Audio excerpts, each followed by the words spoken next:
Welcome to our Smart Hints and Tips webinar. I'm Karen Bonanno and the founder and managing director of EduWebinar and your host and presenter for this broadcast. I've been a teacher librarian, a head of department, acting deputy principal, a regional advisor and an education officer here in Australia in Queensland. In addition to work with EduWebinar, I'm also a director of an education consulting company that provides management and support and expertise in school libraries, digital media literacy, information communication technology integration and professional learning. I have over 30 years experience working in the education sector and also with professional associations at state, national and international level.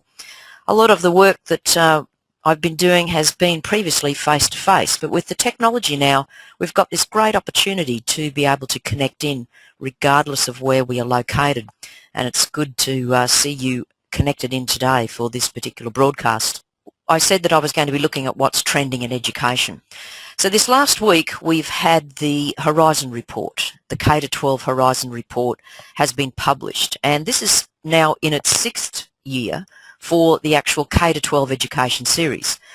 The particular group, the New Media Consortium group, do a number of different reports, and the K-12 is of course one of those, but it also does higher education and also specific country reports on technology outlooks and how that will impact on that particular country's educational sector.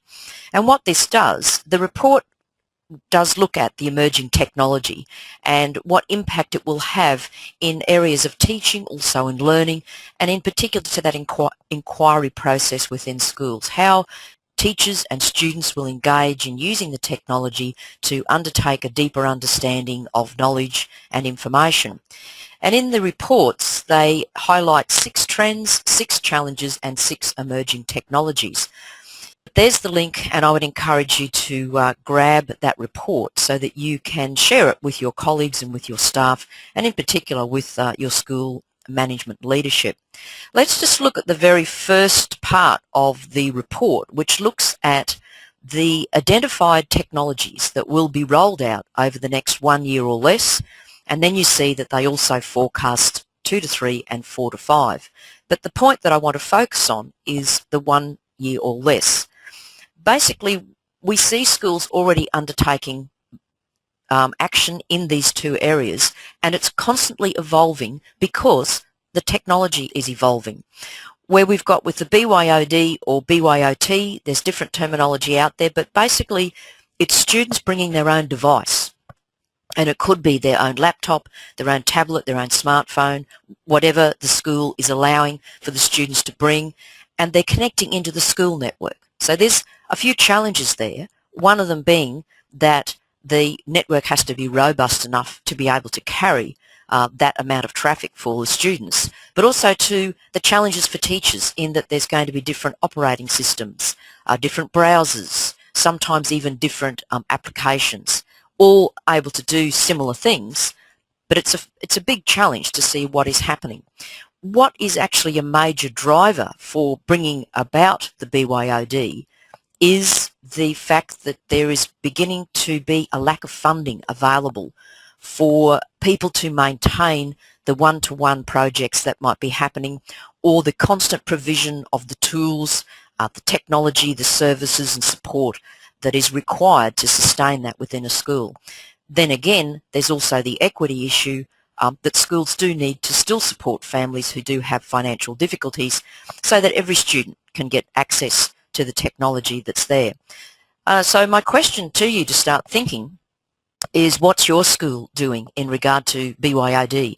Is it in an early transition stage? Is it basically now fully digital? You know, what is that? And you might want to basically key something into the question panel to share that, and then I can share that with the rest of the people online. Or if you do want to come in and you've got your audio connection set up, then you might want to share that to everyone as well. While we're thinking about all of that, let me go on to the cloud computing, because cloud computing has actually been on the Horizon Report list for around about the last 4 reports. And again, this is still evolving. There are services being developed and being made available. Some services are free services, others involved a low-end cost, but they're out there for schools to be able to use. So basically what we have are services, we have tools, we have apps, and they're provided to the user via the internet.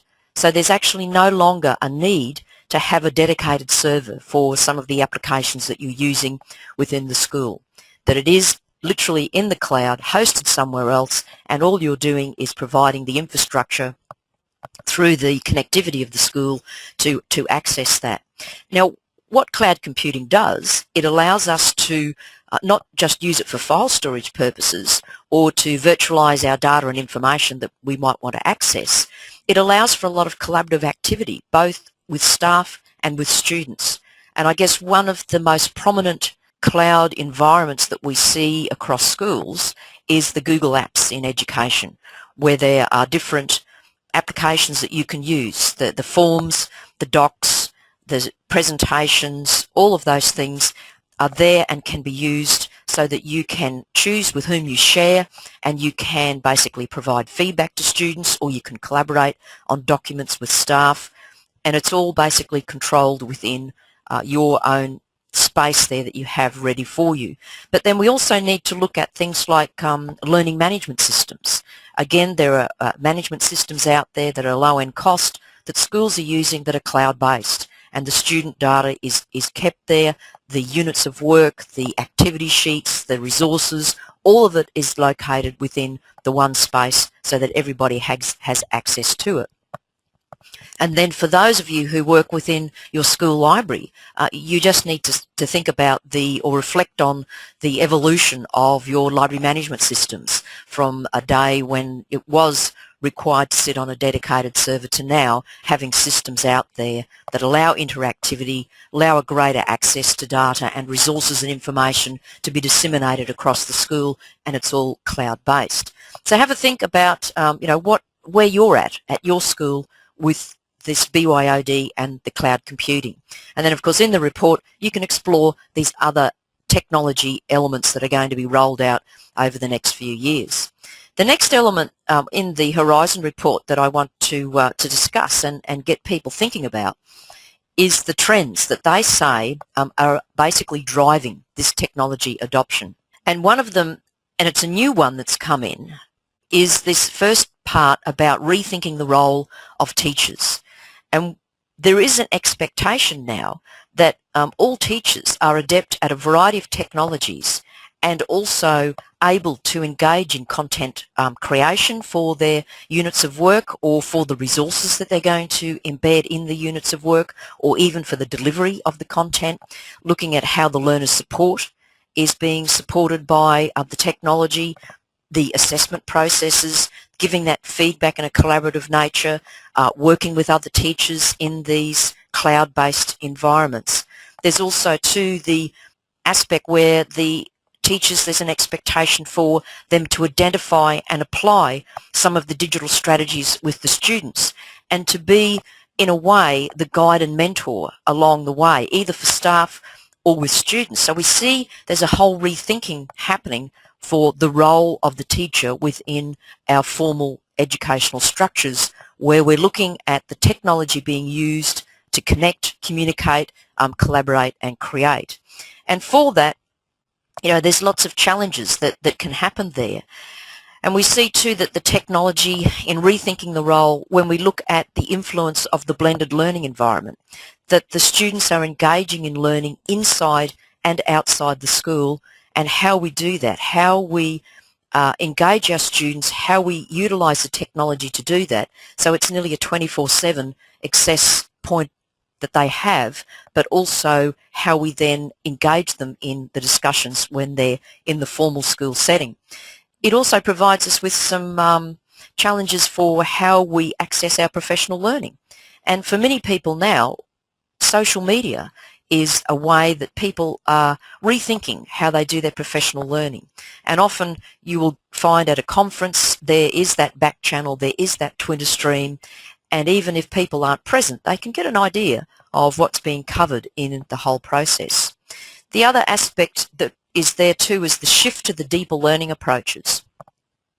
So what we see starting to happen here is more active learning in real-world complex environments. So where we immerse students in virtual learning, we can get them out to virtual tours of locations. We can bring in a guest speaker in a virtual space. We can utilise TED Talks or other videos that are informative and support the content that we're delivering, or acts as a stimulation for the students to get them thinking creatively about things. We can bring in the online databases and also other online resources that are accessible to students to basically start to look at how we would implement some of these learning processes and methods that you see there on the screen, the project-based, problem-based, inquiry-based, challenge-based. All of these are out there where we're looking at how we engage learners in a deeper level of thinking and get them to start to explore the why of the research that they're doing. And as a result, what this does, it changes the dynamics of how we prepare projects and an assessment. So a question that I'd like you to think about, and you can key in your response at any time, and we'll pick this up as we go. But how does your school rethinking the role of the teacher in this context of the way that the technology is influencing the way that we can prepare content, the way that we can create it, the way that we can deliver it, and the way that we can get students engaged in collaborative activities? So how is your school thinking through that particular process, and what are they doing to even support teachers to be able to undertake that? Because being an Australian, I can say that the average age of a teacher, just recently from the statistics, the average age right across every state and territory in Australia works out to be around about the mid-40s, but in particular locations or particular states, the average age is a lot higher. For example, in South Australia, the average age of the teacher is 57, but then in the Northern Territory, the average age is 30. So you can see that there's some really diverse environments, but mainly in most cases, we're looking around the mid-50-year-old, and here we've got this whole influence of the technology and the need to rethink. And for some people who, are being challenged to embrace that and to integrate the technology into their school environments. Going on from the challenges, to take this further, what we have here is the Horizon Report gives us different breakdowns of how they see the challenges. They see some of them are solvable, which means we have the technology out there now to do this, to deliver these particular challenges that they've identified, the two that are there. Then there's the difficult challenges, and that requires a little bit more policy making, a little bit more leadership from either authorities at a higher national level or even within the school community themselves. And then there's the wicked challenges that they say are really quite confronting. And recently at a national conference I was at, a lot of the key speakers were speaking about the need for education structures and systems to change because of the way learning is changing. And so they become some of the really harder matters to look at of how we actually change things to address that. But if we just take the first two there, the creating authentic learning opportunities, really what we're trying to do here is do the connected learning, to take on board this area here, the real world and the school experience coming together so that students are able to make that connection, that their focus is looking at the real world complex problems and solutions.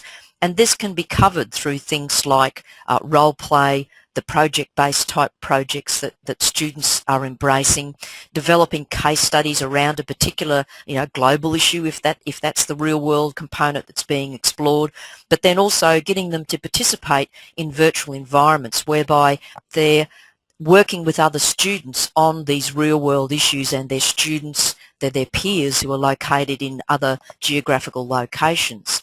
But the learning strategies are collaborative. The technology can be available to us and for free or low cost. We just need to look at how Skype is coming into that environment and how it's connecting up experts and also peers into the classroom and people are working. The web tools and apps that we see available to us as well, and also the ability to be able to work collaboratively with other people in an online environment. And so we've got this this whole focus happening, and you see schools now looking at things like bringing in the makerspace and the fab lab, so bringing in some of the technology that is starting to also have an impact, the 3D printing, the robotics and the coding. In particular, we see robotics in schools, and we see an emphasis out there. If you see some of the trending of literacies, you'll see that coding is coming up on a regular basis in social media feeds. So these are the sorts of things that we need to be mindful of and be aware that the school environment provides a place for that to take shape, and it does give that experiential learning to bring in that authenticity. The other aspect we've got is here this integrating personalised learning, and there are two aspects that the Horizon Report addresses here. It talks about the personal learning environment and network for the student. So this is a self-directed, group-based environment where if we bring in the BYOD and the technology that they're using, that they have, say, apps on a tablet, and it could be a core suite of tools that the students are encouraged to have on their own device that they're using, but they're using them flexibly for what they're trying to achieve for their own personal learning goals. On the other hand, that the school is also looking at using that environment to capture and store some of the information that is being gathered by the students, but also to the collaborative processes, the feedback that is given, the assessment results, all of it is being captured in that environment. So the school actually has a goal to then try and look at that student data, that big data that it's capturing, and look at how it can change that personal learning environment so that the students are able to constantly be on top of where the educational technology is being applied, but also on top of developing those future learning skills that they will need to pursue further academic scholarship or even to pursue workplace opportunities. Now, when we talk about personalised learning, the Horizon Report does indicate that this doesn't mean working alone.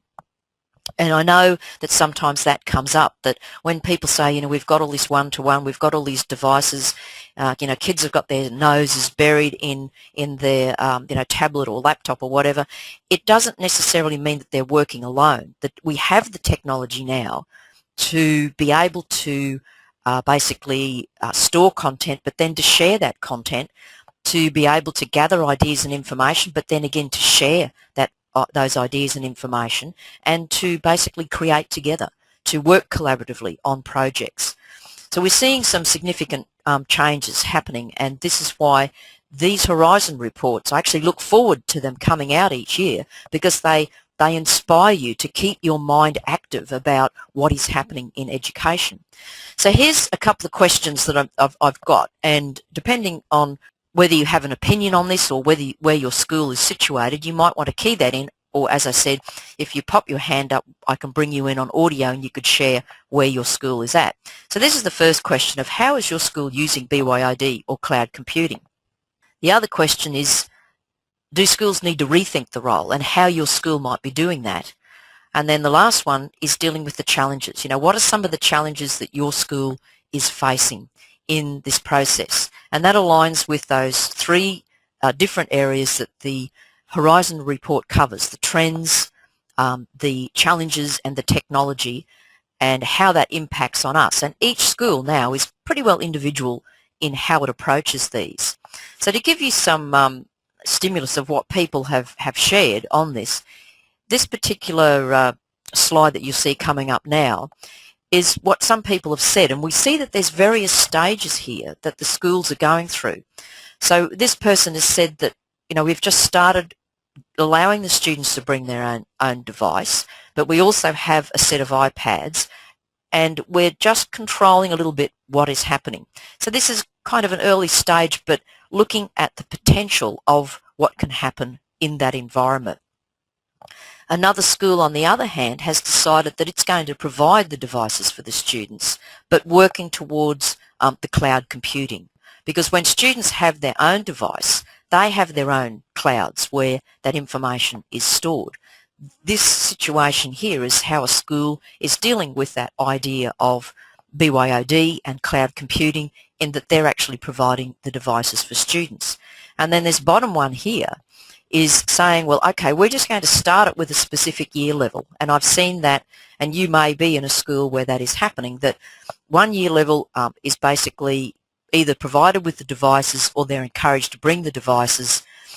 And this is a common response, is that the network is not robust enough. That's the challenge, and that is where there needs to be a lot more attention, a lot more work, because of the bandwidth that is needed, particularly when you've got multiple devices connecting in. But this is an interesting one that was made at this school. It was a decision to make that there was going to be less technical support, but then a flow-on effect for that is that if a device that's been provided to the student is no longer working, it can take a couple of days for that to get repaired and back into the hands of the students. But then, on the other hand, the staff are provided with iPads. Again, a different scenario, and you need to think about, well, you know, how's my school going to deal with it? Because obviously from the Horizon Report perspective, as I said, for the last 4 reports, cloud computing has come up in each of those reports. So it's not something that's going to go away. And also too, the BYOD concept is not something that's going to go away. And as schools, we have to think, well, how do we embrace that?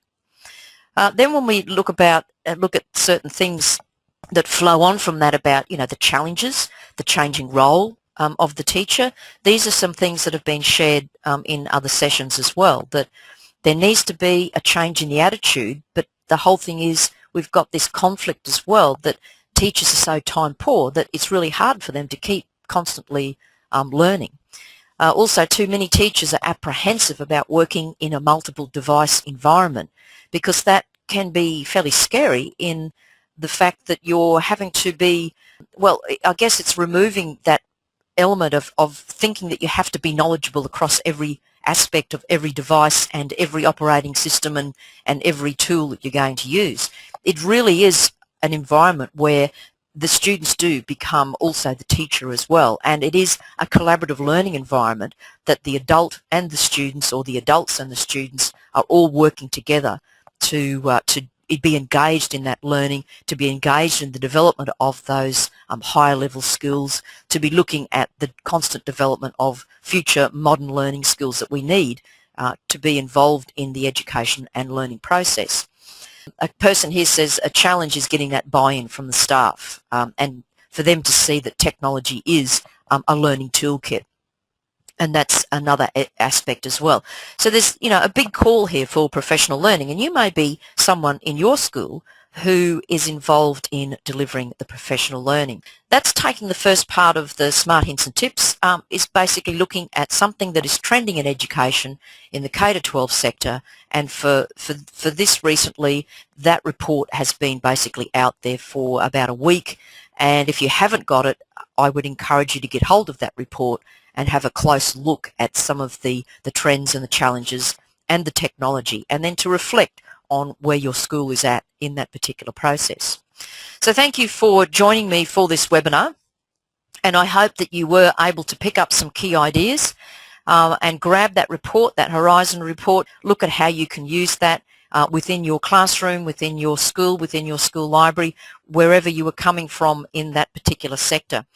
And I look forward to seeing you again online soon at another webinar event, and thank you for being here today for this broadcast.